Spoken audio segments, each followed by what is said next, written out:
What's up guys, welcome back to Father and Son Ferrari Rescue. Today we're going to rip apart that front end again because we have to get...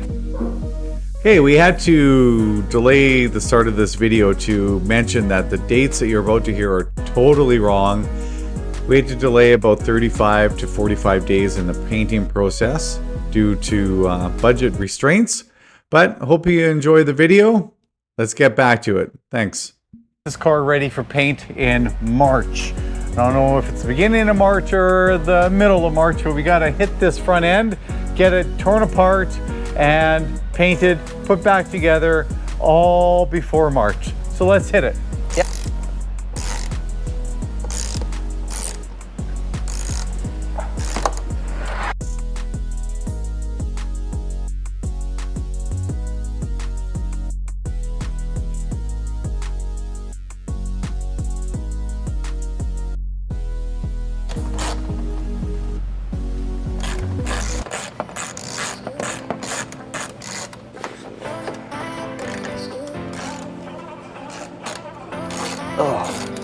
Maybe. All right, what's going on? Okay, let's take off these rims again.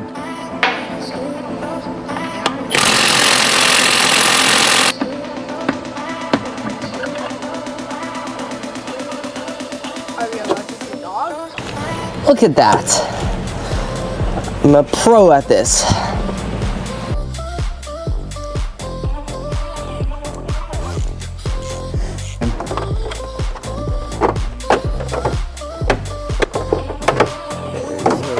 There we go.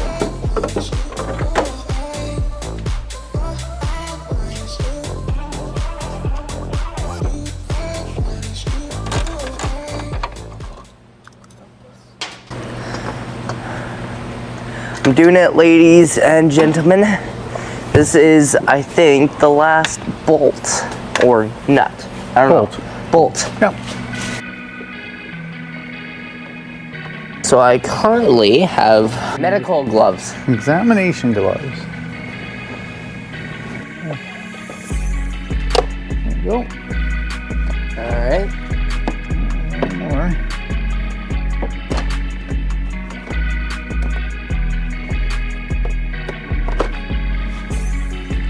Hey guys, welcome to day 2 of the front end tear apart. More work than I thought. You know what? It's all clean at least, but it's gonna be a process to take this apart.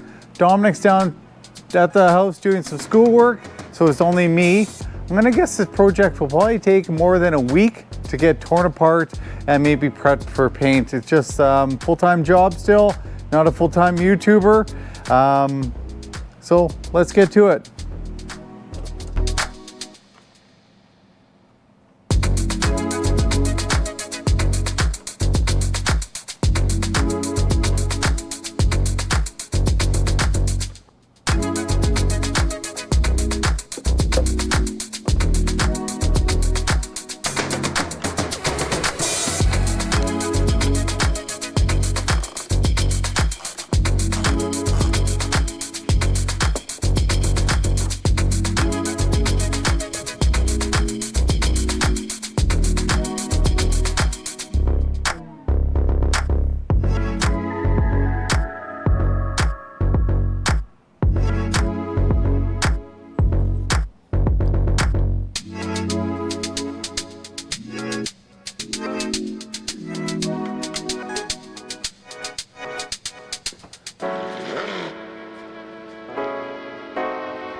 So we got most of the front done. Now it's time to lift the car back up and tackle the underneath. radiator, air ducts, and the radiators themselves.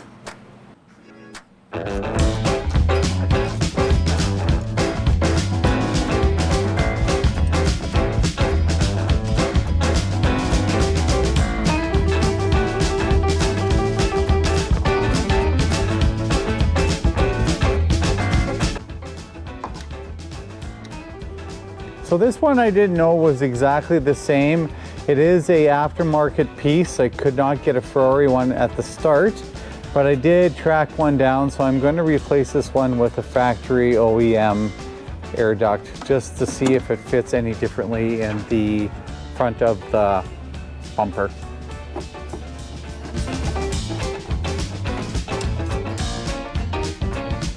So the next part to this process is we're going to lower down the rad and just rest it on this piece. I'm hoping I can leave the rad in, but we'll see, fingers crossed.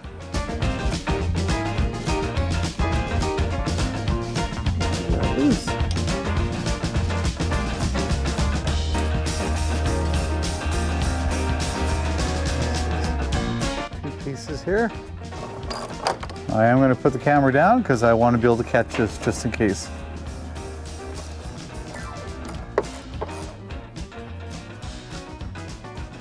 This is as far as the rad goes down. Hoping to leave this on, but it's holding everything up, and the next thing I want to do is take out this upper shroud. This is the first thing that has to come on, go in, and I'm hoping I can leave the rad on to squeeze that out, but I'm really thinking I might have to clamp this, release this, lose some fluid again, and be able to take that out. So we'll just see what happens here. So the rad's gonna have to come out. Don't want to get that messy today, so I'm gonna get the right-hand side, the passenger side, in the same condition as this one. And then a few days from now, I'll take everything else apart when I really want to get coolant everywhere and make that kind of mess. So let's get the other side done and we'll call it a moment.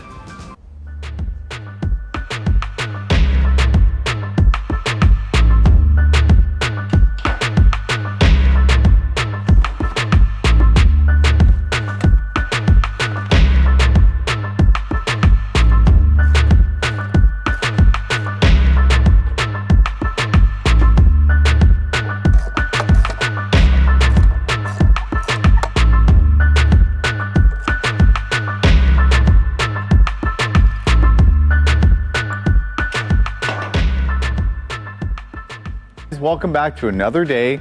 It's about a week and a half later since I made the first part of this video. This morning I was up early, got the front end taken apart a little bit more. The rads got taken out, drained some fluid into the buckets.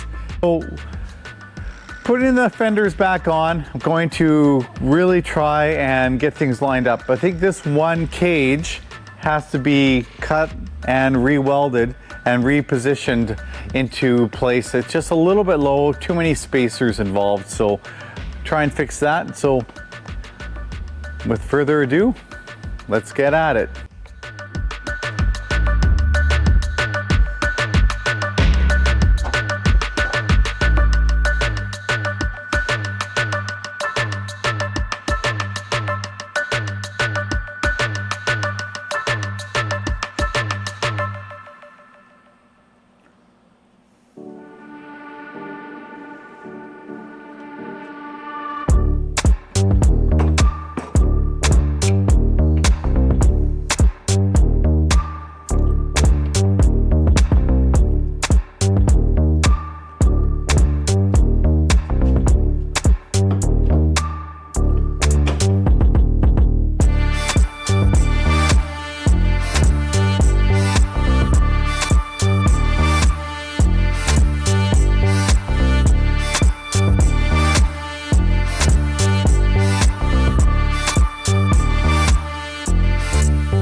So I'm hoping that we'll cut the cage away from the rail, move this up to the point that I can take away some of these spacers that I need. I know I'll probably need a couple, but take away those, re-weld it, and then hopefully everything gets lined up. And I had to cut a few welds that I thought may have been not in the perfect place. So I did that on the passenger side. So I got this all lined up, I think, pretty well. Of course, it does need some body work, but got all the gaps pretty much, I think, perfect around. As perfect as Ferrari does. So I had to put these back in. I just found it easier to adjust everything. So all these gaps, looks like this gap is usually pretty big on the Ferrari 458s, but it is pretty much equal on both sides. It doesn't have any play in the latch. And what I did there, I got the trunk put in with the weather stripping and pulled down the hinge or the latch, and nice and tight. So here's this side here. Looks about pretty darn close to the other side. And same with this. It's a little bit different, but really not much. But this headlight here has to be adjusted. One of my glued repairs kind of came apart, so I have to re-epoxy that. So, but yeah, kind of happy with the way it turned out. Here's the other one here. Pretty close to the other side. It might be a sliver off. I kind of used some measuring calipers on that, and it was really, really close to being dead on. So as Ferrari, I think it's pretty good. So we're gonna move forward. So I do have this area here just pushed up. The one cage I have pulled out, and this is where I need it to be welded. So I'm just gonna leave it as is for now. It wasn't that big of a difference, but it was enough that I could get this fender out a little bit, and I really don't have to use a lot of spacers, a few little washers, but you know, after watching Tavarish's new video, man, the spacers that were on his, I think it was a 430, unreal. So I do have some spacers. I think that's just common practice for Ferrari. I'm really starting to realize the handmade aspect of this car. You know, the welds, probably every car isn't going to be perfectly the same as the previous one. So yeah, these cars do have spacers, but I was able to kind of really pay attention and get the measurements down.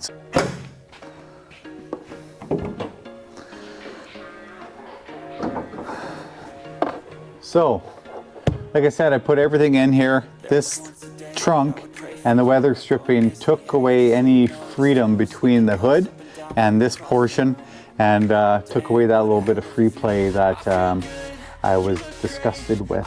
So yeah, everything else is good. So I'm going to take off the front bumper just to take this headlight out. Actually, I'm going to remove the front bumper a little bit, and so I can work on this headlight, the one side that I did repair. Guys, I wish I could put new headlights on this, but I just can't with the budget right now. These are actually in good shape, except for the ordinary clips that get broken during these accidents or misuse. So I'm going to fix that again. The other side is holding up perfect. So I'm going to fix that and then see what else I can find to do.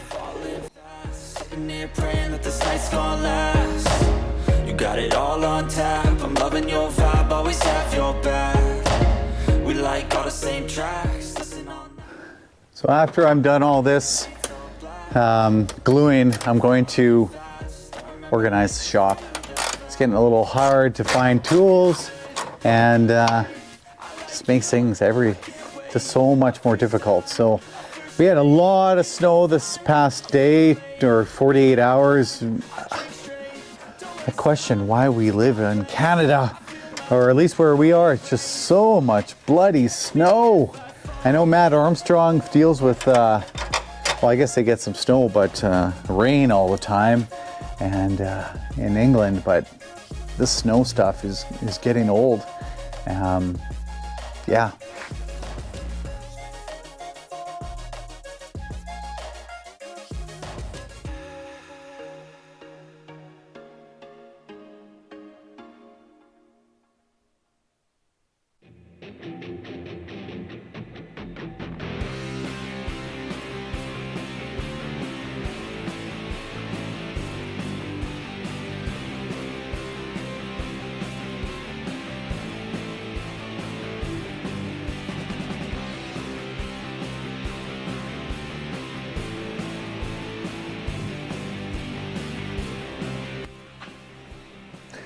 Okay, so, and you can also tell my shop is not organized whatsoever right now.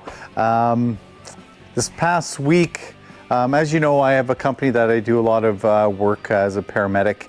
I put ambulances on movie sets up in Alberta, Canada, and I had 2 ambulances break down. So unfortunately, that will slash into the Ferrari budget a little bit. So the paint process of the Ferrari is going to be on hold for a little bit. I have to repair, I have huge repairs on those 2 trucks. So it buys me a little bit of time, but I did want to get this Ferrari painted. So I'm gonna see how things go.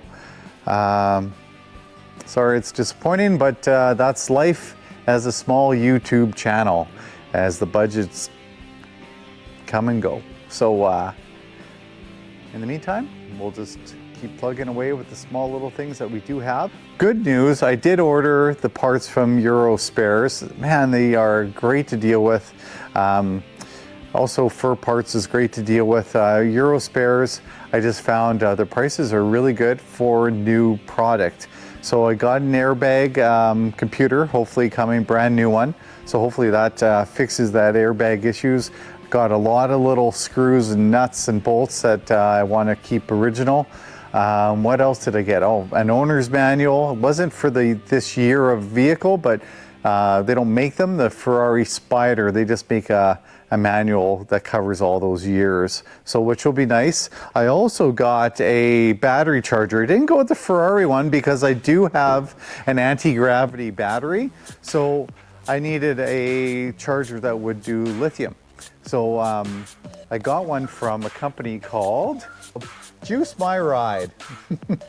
So awesome product. You can actually get the cable that charges like the factory one. So you know what? I made the correct setting, and it gives a display. It tells you when it's full. So wicked little unit, and